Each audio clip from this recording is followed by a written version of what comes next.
You are watching a primetime local news special presentation. Thanks for joining us. I'm Jace Mackey. This past September, Queen Elizabeth II passed away at age 96. She was the longest-serving British monarch, and as head of the Commonwealth, her connection to Canada was strong. She visited Lloydminster in 1978, and over the course of this special, we'll hear stories from people who have a connection to the late Queen. We start with a woman who was in London for her coronation.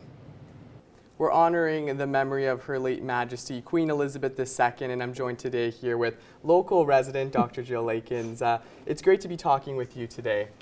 Thank you. So the reason that we're talking is when Her Majesty passed away, we put out a call to talk with some local residents who may have a connection with her. And we heard your story that you were there at 16 years of age to witness her coronation. I was, yes, I was very lucky. So can you kind of tell us a little bit about how that came to be and maybe your memories of that day? Well, as I say, my father had bought the only television in town, and so, or village, and so everybody was coming to view the coronation on the television. That was a big thing, you know, in those days. And I thought, but I'd be lost in amongst, because everybody's coming. So I decided to go up to London on my own and stay the night and see the actual coronation itself, which I did. I caught the train, got up there, had an aunt who lived in Baker's Street, and she gave me a blanket and a cushion, and she took me round to Oxford Street, sat me on the pavement, and I was there for the night. I had a blast. It was wonderful. And there must have been a lot of people there. There was. The pavements were covered. And it rained, of course, being Britain. So it was a bit wet, but people lent me an umbrella, and somebody else gave me some sandwiches. And then, as I was saying, the middle of the night, the newspapers came out, and down the street they're announcing that Hillary and Sherpa Tenzing have climbed Everest. And of course nobody had climbed Everest before, so they announced it then, which was very exciting.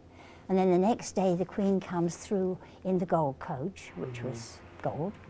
And then the thing I liked the best was the Queen of Tonga, who's a great big lady from Tonga, and she was in an open carriage, and waving like crazy. To everyone, right? To everyone. It was just delightful. And as I say, we went to see the Queen, of course, coming out on the balcony, which was great. And my friend who joined me had brought with her her little nephew, who was 9, who had been told, well, you can take him to see it, but don't lose him. Yeah, you got to keep track of him. Keep track of him. Yeah. So what did we do? We lost him. in all those crowds. I don't know how many times we walked around Victoria, trying to find him. We did, thank goodness. We did, we found him in the end, but that was a scary moment.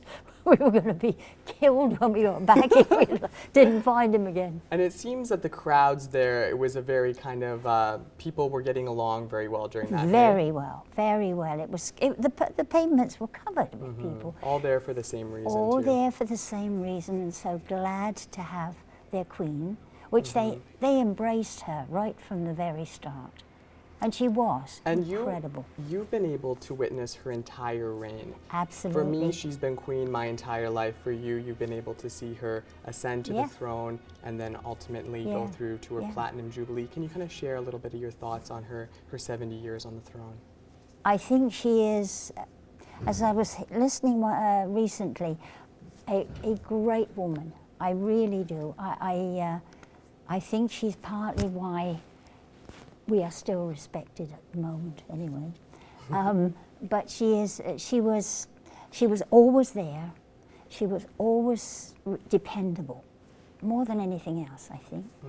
And whenever she spoke well. She made you feel safer, I think, when I look back. Yeah.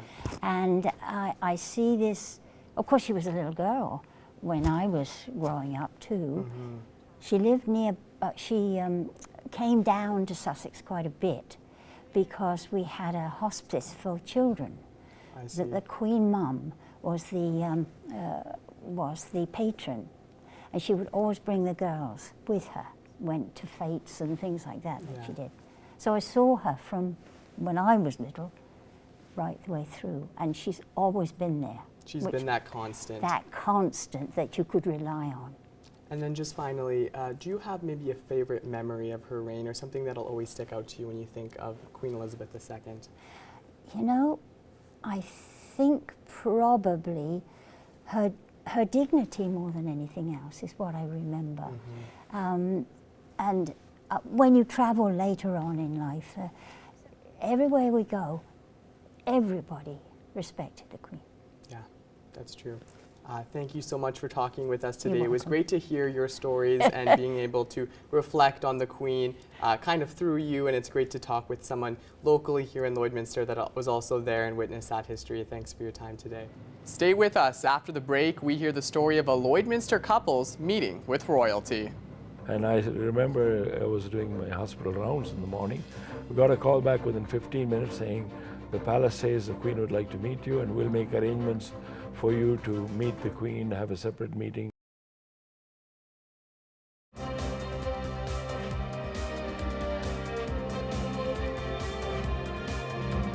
Welcome back. Raf and Zui Saeed have lived in Lloydminster for a number of years, and both of them have family ties to the British royal family. Those ties led them to a meeting with the Queen when she was in Canada. We're joined today on Primetime Local News with Zui and Raf Saeed, local residents here from Lloydminster. And we're talking about the Queen. Obviously, Her late Majesty passed away, and both of you guys have a personal and family connection, not only to this monarch, but the Crown in general. So I guess we'll kind of start there, and I'll get both of you to share a little bit about your family connection to the British Crown. My grandfather, Sir Muhammad Habibullah, was a very well-known person in India. He had, his reputation was huge, but he was asked and appointed by King George V to be on what they called then the Viceroy's Executive Council of India, meaning that the empire, of course, ruled India. And my grandfather was one of 7 people and 2 of them were Indian people. So he was one of 2 Indians who was on this Viceroy's Executive Council that ruled all of India. For 7 people ruled India. Yeah, for several years. And only 2 of them were actually Of from Indian India. origin. Yeah. Yeah. So we've grown up knowing that my grandfather was Sir Muhammad Habibullah. He was knighted by King George V, and then again given a higher honor than that knighthood, given an honor of the for India, the Star of India, was also given the Knight's Bachelor, given to very exalted people. Not very many people got this. So growing up with with the memory or the knowledge of my grandfather has been quite humbling. He went on after he finished at the Viceroy's Executive Council to be Prime Minister, Chief Minister in one of the kingdoms in southern India. And we've actually had an opportunity to meet that royal family as well. That's incredible. Raf, I understand too, your mother was able to meet Queen Elizabeth II. My mother was on the Board of Governors of a university, and she was there, the Queen was there, Her Majesty, the late Majesty was there in 1961 for the commemoration of the university's 125th anniversary. And my mother was the only woman on the Board of Governors. So the Queen met my mother and actually had a little interaction and says, "Are you the only woman on this board?" Because there was 12 men. And my mother said yes, and she says, tells my mother, and there's a picture to show that it was quite surprising that there was only one woman. And that was way back in '61. And now fast forward a number of years, you two had the opportunity to meet Queen Elizabeth II. But I'll let you kind of get into that because I understand You got a call from the Prime Minister's office. I believe it was Prime Minister Mulrooney at the time, but you didn't almost believe it, right? No, I thought it was a prank call. It came at 9:15 or so in the morning, and they invited us to Calgary to a reception at the Jackson Music Hall, which the Queen would be in attendance for. And I asked for a couple of minutes, like I need some time to make this decision. Yeah. And then I called Rafat, and he was very involved in the Deputy Prime Minister's and our constituency. Mr. Mazinkowski. Yes. And so I called his office. They confirmed with the Prime Minister's office that yes, we were on the guest list, and they got back to us. And somebody from the Prime Minister's office called us, and I happened to mention to them that we have some history that the Queen would be interested in knowing. So because when they invited you to meet the Queen, it wasn't because they knew this family history, it was just your community involvement. So you were able to share the backstory with the Prime Minister's office. Exactly. Right? So then I said the Queen we have a history to share with the Queen. And they said, what would that? So I explained exactly what Zooey had told you earlier, and my history, my mother's history, and they said, we'll get back to you. And I remember I was doing my hospital rounds in the morning. We got a call back within 15 minutes saying, the palace says the Queen would like to meet you, and we'll make arrangements for you to meet the Queen, have a separate meeting at the hall, the concert hall. Our interview continues after the break. So she said right away, as she shook my hand, she said, it's a pleasure to reacquaint myself with your family. Wow.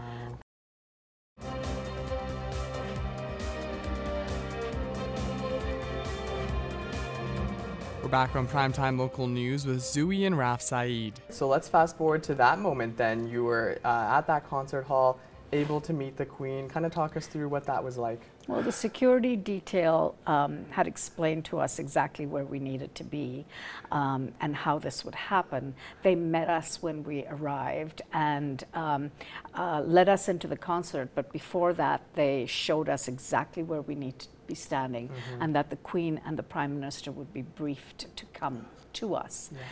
Yeah. I don't remember anything about the concert. It was completely overwhelming to know what was coming next. But it was quite the feeling. It was quite the feeling that in this crowd of people at the Jackson Hall, at the concert hall, that the Queen was coming to meet us.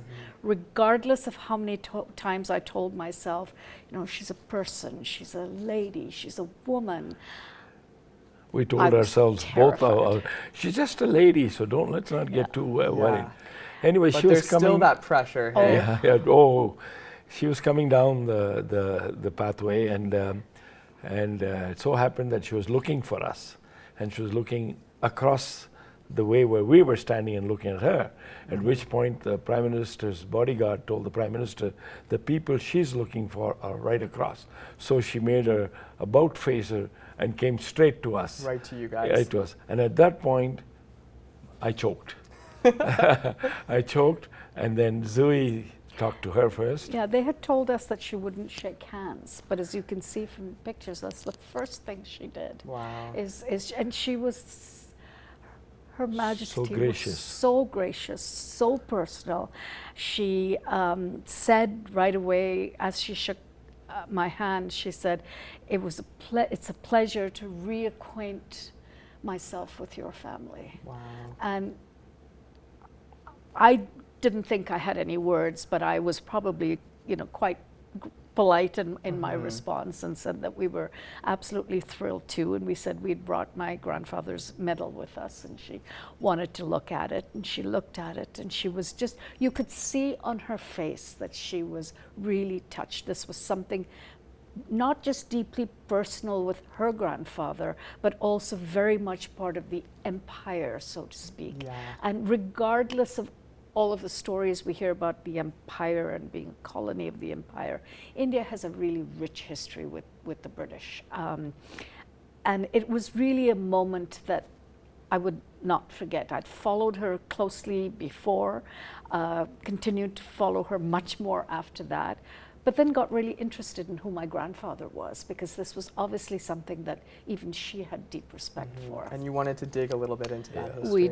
We did. Then I took the photograph I had with me, which is And we displayed couldn't take there, any metal frame, and anything. I showed her the photograph, and she immediately remembered where it was and the year. From and when she said, met your mother. well, my mother, Yeah. she says Madras in 1961. 1961. She remembered. Wow. And what a phenomenal memory she had. Yeah. And so then we talked about it, and I said, you recall, you remarked that she was the only woman. She said, yes, I do recall that. She was the only woman. And so when she was meeting you, it wasn't like she was just going through the motions. She genuinely cared about the stories that you had to share with her and the Yes. history Yes. that you had with her Yes. family. She Absolutely. seemed interested because, as you can see, she was curious and looking at the photograph in one of those photographs, how curious she was looking at the picture. And then she walked away after and then she came back. She walked She about came 10 back to speak She with walked you. 10 steps. Then she made an about face, came back, and said, with a quizzical look, "You live here?" You both live here? And we said, yes, we both do. We live in the Deputy Prime Minister's constituency, and it's a great country. We live in Canada, it's a great country. And at that point, Prime Minister Brian Mulroney said, thank you, in his deep, booming voice, because, he needed somebody to boost him. At that time, his You had political met him fortunes were before low. too, yeah. And so after the fact, people were coming to you and asking, yes, why because did she we come were back, we right? Who were are you? we were separated in a area of the reception hall. So as soon as we weren't taken away. So as soon as people saw the Queen approaching us, they came closer, and we actually had been. We asked if we could take two really close friends with us. So we had Henry and Carol Wilson with us. Henry's in the photograph as well. And then others came pressing by. And once the Queen left, who are you? Why did the Queen want to meet you? And we just said we had family connection, because like I've said to you before, we don't usually talk about our personal and private And lives. there's a lot It's of just- details to get in with this story as well, right? Yes. It's a long story. We yes. just said we were invited by the Prime Minister's Yeah, office. we and we they did came. kept it at But, that. We but kept you it know, at they that. kept pressing, why did she come back and talk to you again? Yeah. Because that's a big deal, right? It's a big deal. I mean, that's a big, and that shows how simple she was, that she would go away and then come back and ask the question, She was- I mean, she was a very ordinary, gracious, lovely lady. Yeah, was she truly, really truly, was. truly great. Yeah. To be humble is great, and she was truly great. Now we're running a little short on time, but I do want to ask, now that she's passed, I'll give you guys the opportunity to just reflect on what do you think Queen Elizabeth II's legacy will be? Her legacy will be one of actually bringing the countries that were under the Empire rule together. Her legacy of starting the Commonwealth, her legacy of being a queen of the people, not for the people, but of the people. Her graciousness, her strength that she didn't publicly proclaim, but you could see that she held it in her. And just that graciousness of melding the British monarchy and being in Canada's queen just became, it was just part of who she was. Yeah. There was nothing separate or haughty or separate, nothing. It was just, it was who she was. She brought the common touch. Yeah. She was not imperious. Her legacy will be that she was a simple woman who happened to be queen. And I would say that was what's most appealing to the common person, which is why we're seeing the crowds we're seing right now. Yeah, the reaction Yeah, that we're seeing absolutely. today. And I mean, like one of her predecessors who was known as the haughty queen, Our Late Majesty was just absolutely phenomenal in her way of being with people. I also had the opportunity of meeting Princess Anne, and even when you see a picture of Princess Anne, these recent pictures show great emotion on her face. But she too, obviously raised by Her Majesty, was extremely, extremely friendly and gracious. So it's these highlights have sort of been very personal because our families and my grandfather go back so long. Well, I want to thank you guys for coming in here today to talk with us and to share your story. I understand you said it before, this isn't something that you do lightly. And on this occasion of Her late Majesty's passing, I want to say thanks again for sharing these intimate details with us, and I really appreciated this discussion today. Thank you. Thank you. Yeah. And that's our special. I want to thank all of those who shared their stories with us and you for watching.